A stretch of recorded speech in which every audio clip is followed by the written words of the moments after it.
Hello students, आज हम देखेंगे जनरल लीनियर प्रोग्रामिंग प्रॉब्लम क्या है, कुछ डेफिनेशंस, स्टैंडर्ड फॉर्म और canonical form linear programming problem के क्या हैं और इन पे बेस कुछ क्वेश्चंस। आइए शुरू करते हैं।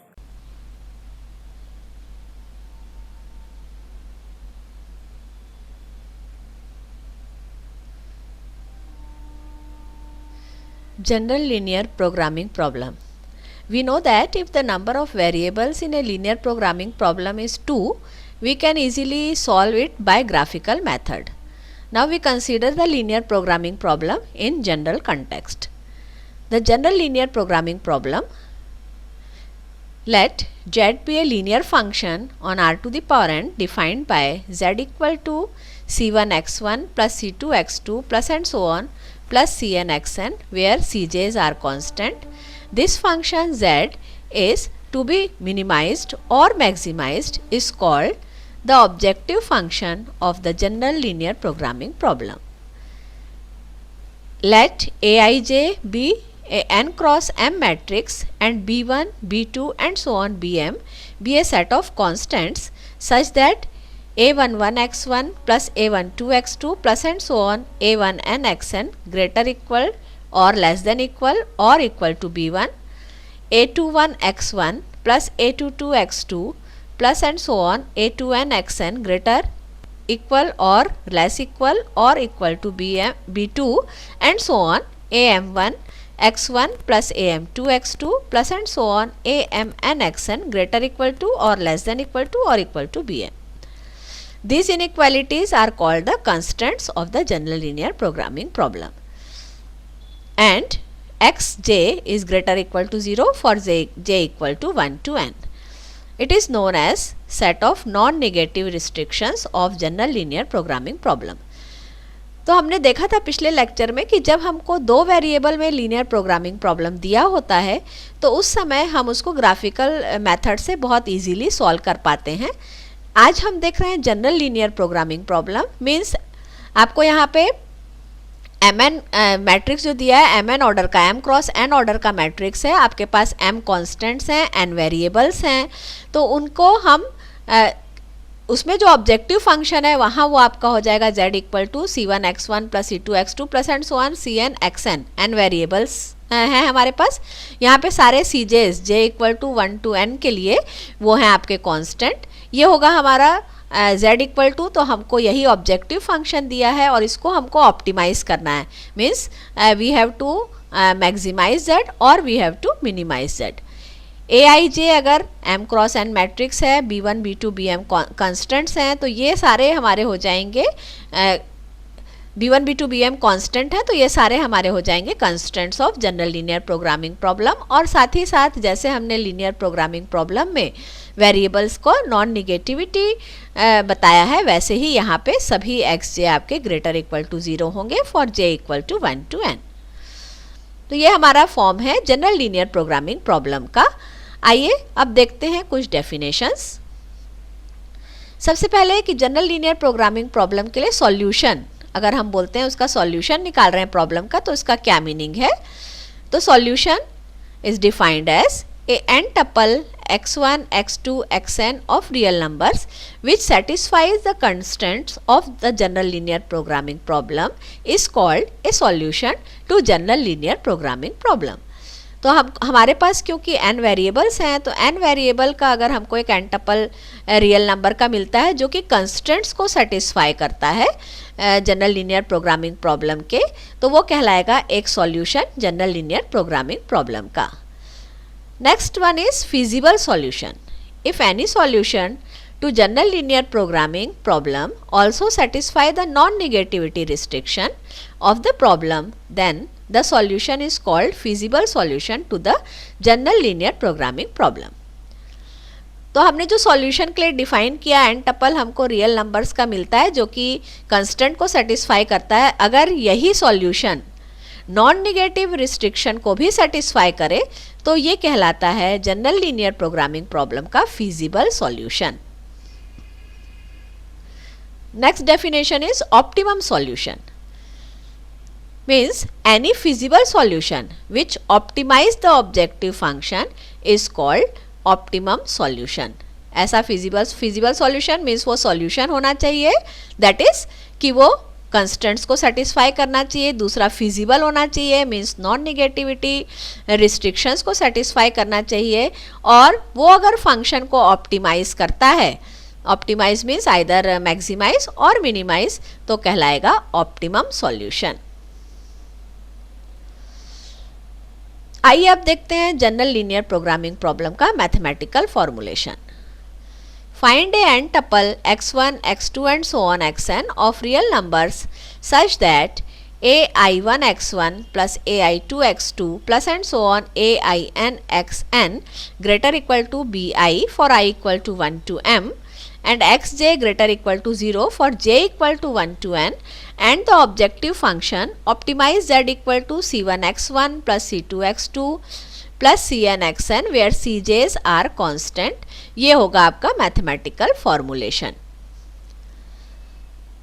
यहाँ पे हमेशा आप ध्यान रखेंगे कि i और j वेरिएबल, जो i और j की वैल्यू जो हम लेते हैं, i हमेशा 1 से m तक वेरी होता है, जो कि हम bi से रिप्रेजेंट कर रहे हैं। कॉन्स्टेंट्स हमारे पास 1 से m तक होंगे, और जो हमारी इक्वेशंस कॉन्स्टेंट्स हैं उसमें j जो हम ले रहे हैं xj, तो वेरिएबल का नंबर j जो है वो हमेशा 1 से n तक होगा। ये आपको ध्यान रखना है। अब हम देखते हैं जनरल लीनियर प्रोग्रामिंग प्रॉब्लम का स्टैंडर्ड फॉर्म। मोस्टली हमको जनरल लीनियर प्रोग्रामिंग प्रॉब्लम को सॉल्व करते समय स्टैंडर्ड फॉर्म में ही हमको दिया गया प्रॉब्लम लिखना होता है। तो क्या है स्टैंडर्ड फॉर्म और कैसे हम इसको किसी दिए गए मैथमेटिकल फॉर्म से स्टैंडर्ड फॉर्म में कैसे कन्वर्ट कर सकते हैं। तो स्टैंडर्ड फॉर्म की जो मेन कैरेक्टरिस्टिक होंगे, पहला है the objective function should be of maximization type. अगर हमको स्टैंडर्ड फॉर्म में लिखना है जनरल लीनियर प्रोग्रामिंग प्रॉब्लम को, तो हमारा ऑब्जेक्टिव फंक्शन हमेशा मैक्सिमाइजेशन टाइप का होना चाहिए। अगर हमको मिनिमाइजेशन टाइप का दिया है, then we can write maximum z equal to minus minimum of minus z, और minimum z equal to minus maximum of minus z, that is minus maximum of w where w equal to minus z। हमेशा objective function आपका maximisation type का होना चाहिए। अगर minimisation type का है तो हम उसको कन्वर्ट करेंगे मैक्सिमाइजेशन टाइप में, और फिर वो आपका होगा ऑब्जेक्टिव फंक्शन का मैक्सिमाइजेशन टाइप, जो कि स्टैंडर्ड फॉर्म में होना चाहिए।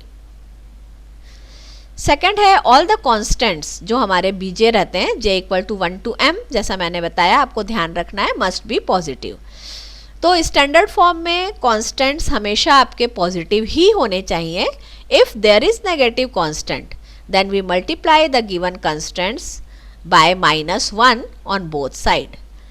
मान लीजिए अगर कोई नेगेटिव है तो हमको, क्योंकि स्टैंडर्ड फॉर्म में अगर आपको चेंज करना है जनरल लीनियर प्रोग्रामिंग प्रॉब्लम को, तो हमको उसको पॉजिटिव करना होगा कांस्टेंट को, और ये हम कर सकते हैं उस पूरे कांस्टेंट्स को -1 से मल्टीप्लाई करके। लेकिन ये -1 से मल्टीप्लाई आपको दोनों साइड में करना है, और आप जानते हैं इनइक्वालिटी के फॉर्म में अगर आपको -1 से आप मल्टीप्लाई कर रहे हैं पूरी इनइक्वालिटी को, तो फिर इनइक्वालिटी का साइन भी वहाँ पे चेंज हो जाएगा। For example, if constant is 2x1 plus 3x2 less than equal to 5, तो अगर हमको प्रॉब्लम को स्टैंडर्ड फॉर्म में चेंज करना है तो ये कंस्टेंट जो है इसमें b जो आपका है वो नेगेटिव नहीं होना चाहिए। तो हम पॉजिटिव करने के लिए इसको -1 से पूरा मल्टीप्लाई करेंगे, तो अब आपका ये कंस्टेंट हो जाएगा -2x1 minus 3x2 is greater equal to 5। b हमेशा पॉजिटिव होना चाहिए। Third characteristic is all the variables must be non negative. सारे वेरिएबल जो हम ले रहे हैं x1 से xn तक के, वो सब नॉन नेगेटिव होने चाहिए। If any variable xr is negative, अगर कोई नेगेटिव दिया है आपको, then we put xr dash equal to -xr। उस नेगेटिव वेरिएबल की जगह हम एक और वेरिएबल इंट्रोड्यूस कर देंगे xr डैश, जिसकी वैल्यू -xr के बराबर होगी, और इस xr डैश को हम लेंगे greater equal to 0। If in linear programming problem a variable xr is unrestricted in sign, then we put XR equal to XR dash minus XR double dash where both XR dash and XR double dash are non-negative. तो कभी कभी ये भी हो सकता है कि आपको कोई एक वेरिएबल, मान लीजिए वो XR वेरिएबल है, वो अनरिस्ट्रिक्टेड इन साइन, आपको दिया नहीं गया उसके साइन के बारे में, तो वहाँ पे हम उसको XR को ऐसा सब्सटीट्यूट कर देते हैं XR dash minus XR double dash से, जहाँ XR डैश और XR डबल डैश दोनों हम लेते हैं नॉन नेगेटिव। ये प्रॉब्लम्स जब आप सॉल्व करेंगे तो और क्लियर होगा। मीन्स स्टैंडर्ड फॉर्म में हमको वेरिएबल्स भी हमेशा नॉन नेगेटिव होने चाहिए। अगर हमको कोई नेगेटिव दिया है तो हम सब्सटीट्यूशन वहाँ पे उसका कर देंगे पॉजिटिव से, और अगर अनरिस्ट्रिक्टेड दिया है तो हम उसको भी सब्सटीट्यूट करेंगे और सारे वेरिएबल्स को नॉन नेगेटिव बनाएंगे। फोर्थ है all the constants must be in equation form. यहाँ पे एक और हमारा जो स्टैंडर्ड फॉर्म के लिए मेन कैरेक्टरिस्टिक है वो है कि कंस्टेंट जो है वो इक्वेशन फॉर्म में होने चाहिए। लेस देन या ग्रेटर इक्वल टू टाइप के अगर हैं तो हमको उनको इक्वेशन में कन्वर्ट करना है। तो हमने देखा कि स्टैंडर्ड फॉर्म के लिए जो कैरेक्टरिस्टिक है हमारे पास, सबसे पहला कैरेक्टरिस्टिक है कि फंक्शन आपका मैक्सिमाइजेशन टाइप का होना चाहिए। दूसरा है कि आपके सारे कांस्टेंट पॉजिटिव होने चाहिए। तीसरा हमारा है कि सारे वेरिएबल्स नॉन नेगेटिव होने चाहिए, और चौथा है कि कांस्टेंट जो है वो इक्वेशन फॉर्म में होने चाहिए।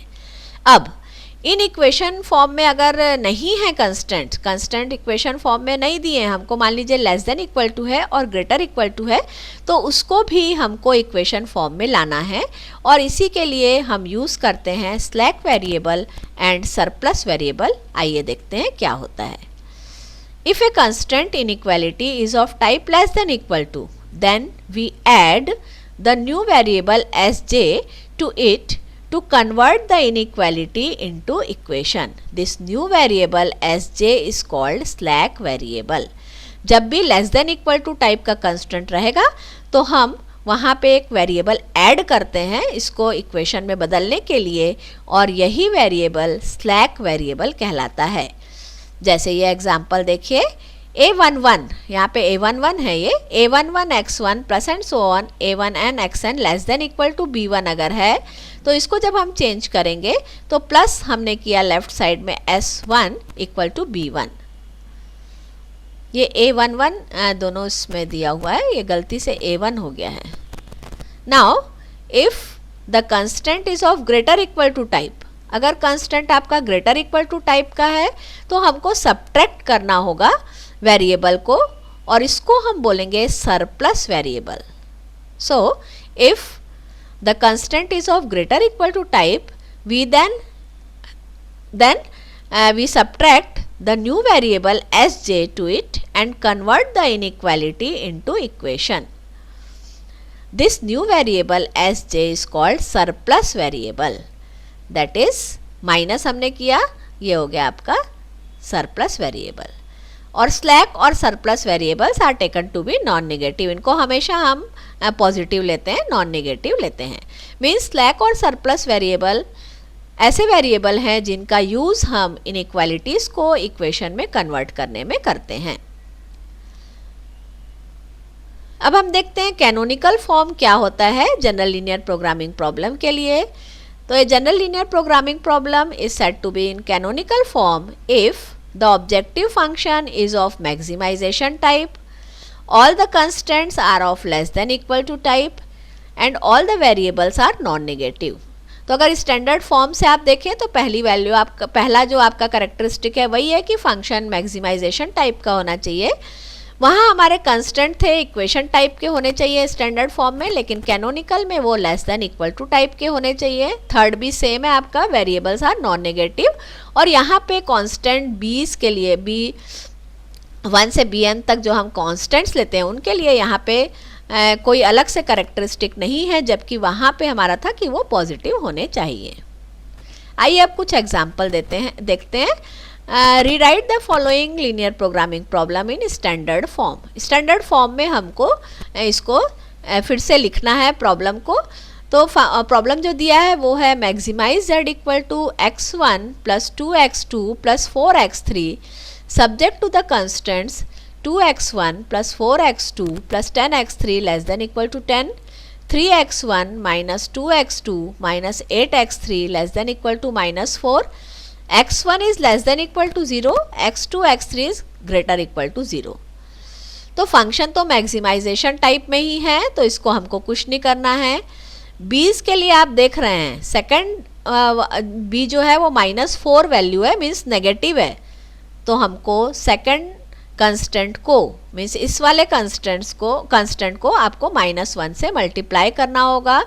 मीन्स पहला constant 2x1 plus 4x2 plus 10x3 less than equal to 10 जो है वो अनचेंज रहेगा, और अगला हो जाएगा आपका -3x1 plus 2x2 plus 8x3 greater than 4. वहाँ पे लेस देन इक्वल टू -4 था, हमने -1 से मल्टीप्लाई किया तो हो गया ग्रेटर देन 4. नाउ ये भी हमको दिया हुआ है कि x1 is less than equal to 0, means x1 negative है, तो हमने देखा है उसके लिए हमको x1 डैश हम पुट करेंगे माइनस x1 की जगह, where x1 dash is greater equal to 0.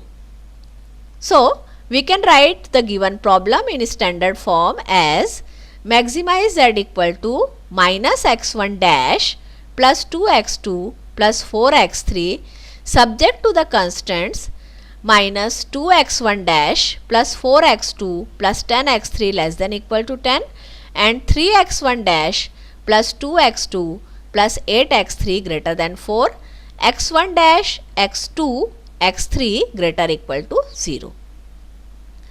अब हमको अभी और हमारा एक स्टेप बचा है कि हमको कंस्टेंट जो है वो इक्वेशन के फॉर्म में चेंज करने हैं. तो देखिए आप, पहला जो कंस्टेंट है वो less than equal to type का है, तो हम एक स्लैक वेरिएबल यूज़ करेंगे. सेकंड ग्रेटर टाइप का है, उसमें हम सरप्लस वेरिएबल यूज़ करेंगे. तो ये देखिए यहाँ पे हमने स्लैक वेरिएबल यूज़ किया प्लस s1, और दूसरे वाले कंस्टेंट में आपने सरप्लस वेरिएबल यूज़ किया माइनस s2, और इनको इक्वेशंस के फॉर्म में हमने लिख दिया. तो ये फाइनली हमको स्टैंडर्ड फॉर्म मिला जो दिया गया प्रॉब्लम था उसका. आपको ये क्लियर हो गया होगा. बहुत इजीली स्टैंडर्ड फॉर्म के कैरेक्टरिस्टिक अगर आपको याद हो तो इजीली आप किसी भी दिए गए प्रॉब्लम को स्टैंडर्ड फॉर्म में कन्वर्ट कर सकते हैं. अब हम देखते हैं definition. Basic variable and non basic variable क्या होते हैं. If a set of simultaneous equation is given, we can solve them and find the value of the variable if the number of equations is equal to the number of variable. Simultaneous equations आप लोग पहले भी पढ़ चुके हैं. अगर हमको जितने वेरिएबल हैं उतनी ही इक्वेशंस दी हैं, मान लीजिए 3 वेरिएबल हैं और 3 इक्वेशंस हैं, तो हम इजीली सॉल्व करके वेरिएबल्स की वैल्यू निकाल सकते हैं. But if the number of equations are less than the number of variables, then the variable in excess are called non-basic variables, and to solve the system they are treated as constant. The variable which are used to find solution are called basic variables. लेकिन अगर हमको equation ऐसी दी है कि हमारे पास variable 3 है, equation 2 हैं, तो वैसे केस में सॉल्व करने के लिए हमको एक वेरिएबल कांस्टेंट मानना पड़ता है, एक्सेस में है जो, उसके टर्म में हम बाकी दोनों वेरिएबल्स को लिखते हैं और उसको कांस्टेंट जैसा ट्रीट करते हुए हम सॉल्यूशंस निकालते हैं. तो वो वेरिएबल जो कि सॉल्यूशन निकालने में यूज़ होते हैं वो कहलाते हैं बेसिक वेरिएबल, और जो एक्सेस में है वेरिएबल जिसको कि हम कांस्टेंट जैसा ट्रीट कर रहे हैं वो कहलाता है नॉन बेसिक वेरिएबल्स. यहाँ पे देखिए हमने एक एग्जाम्पल लिया है. Let us consider the equations x1 plus 2x2 plus 3x3 equal to 12, x1 plus x2 plus 4x3 equal to 16. यहाँ पे इक्वेशन आपकी 2 हैं और वेरिएबल आपके 3 हैं, और हमको अगर सॉल्व करके वेरिएबल्स की वैल्यू निकालनी है तो हमको किसी एक वेरिएबल को कांस्टेंट लेना होगा. अगर मान लीजिए हमने basic solution basic variable x1 और x2 को लिया बेसिक सॉल्यूशन निकालने के लिए, तो x3 कांस्टेंट होगा, तो हम x1 और x2 को x3 के टर्म्स में लिखेंगे, सॉल्व करेंगे इक्वेशंस को, तो हमको मिल गई x1 की वैल्यू 20 माइनस 5x3 और x2 की वैल्यू x3 माइनस 4. ऐसे ही हम x1 और x3 को अगर बेसिक वेरिएबल लेते हैं तो x2 कांस्टेंट होगा, तो x1 और x3 को हम x2 के टर्म्स में लिख सकते हैं. सिमिलरली हम x1 को अगर कांस्टेंट लेते हैं और x2 और x3 को बेसिक वेरिएबल लेते हैं तो भी हम उसको सॉल्व कर सकते हैं in terms of other variable. तो ये है हमारा कि अगर हमको जिन वेरिएबल्स का यूज़ हम सॉल्यूशन निकालने के लिए कर रहे हैं उनको हम बोलेंगे बेसिक वेरिएबल्स, और बाकी वेरिएबल जो कि यूज़ हो रहे हैं सॉल्यूशन निकालने में, जिनको हम कांस्टेंट जैसा ट्रीट कर रहे हैं, वो कहलाएंगे नॉन बेसिक वेरिएबल। अब देखते हैं basic feasible solution. If the basic solution is also a feasible solution then it is called basic feasible solution. Feasible solution आप जानते हैं नॉन नेगेटिविटी कंडीशन सेटिस्फाई होनी चाहिए, तो अगर कोई बेसिक सॉल्यूशन फिजिबल सॉल्यूशन भी है तो उसको हम बोलेंगे basic feasible solution. Next one is degenerate solution. A basic solution to the system is called degenerate if one or more of the basic variable vanish. Improved basic feasible solution. Let xb and xb dash be two feasible solution to the standard linear programming problem.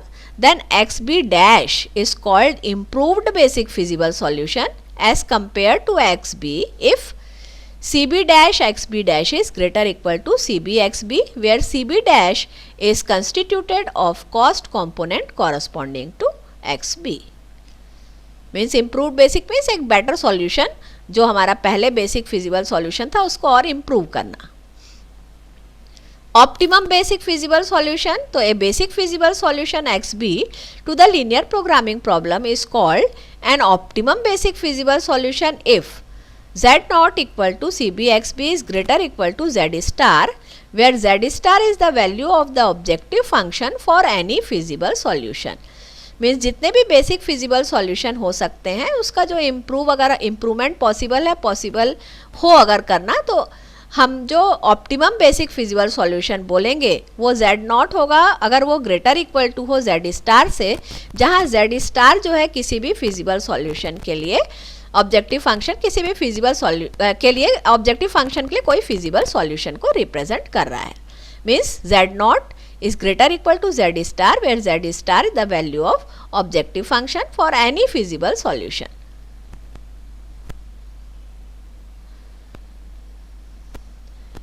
These are the references जो हमने use किए lecture को तैयार करने में।